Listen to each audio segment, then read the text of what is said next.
সমগ্র বাজার থেকে আপনারা যেই জিনিসগুলো অর্ডার করেন প্রত্যেকটা জিনিসই কিন্তু সমগ্র বাজার আপনাদেরকে দেয় হচ্ছে সমগ্র বাজারের নিজস্ব স্টক থেকে।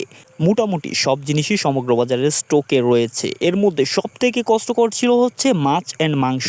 আলহামদুলিল্লাহ যে মাংসটাও সমগ্র বাজারের স্টকে চলে এসেছে। ইভেন গরুর মাংসটাও সমগ্র বাজারের স্টকে রয়েছে। আপনারা এনি টাইম যে কোনো টাইমে অর্ডার করেন গরুর মাংস নিতে পারবেন। অ্যান্ড আপনারা শুনলে খুশি হবেন যে মাছটাও আমাদের স্টকে নিয়ে এসেছি।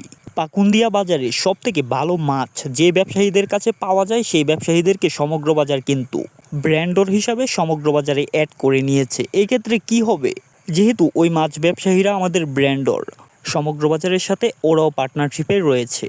এক্ষেত্রে এখন আমাদের যে মাছটা স্ট্রোক করা সবথেকে কঠিন ছিল সেটাও চলে এসেছে হচ্ছে আমাদের হাতের মুঠোয়। এখন আপনারা এনি টাইম মাছ অর্ডার করলে একদমই ফ্রেশ মাছ পাবেন। এর আগে আমরা হিউজ পরিমাণ মাছের অর্ডার ক্যান্সেল করে দিচ্ছি হচ্ছে যে শুধু ফ্রেশ মাছটা দেওয়া যায় নাই বলে। এখন অর্ডার করলেই পেয়ে যাবেন সব থেকে ফ্রেশ মাছ সমগ্র বাজারে।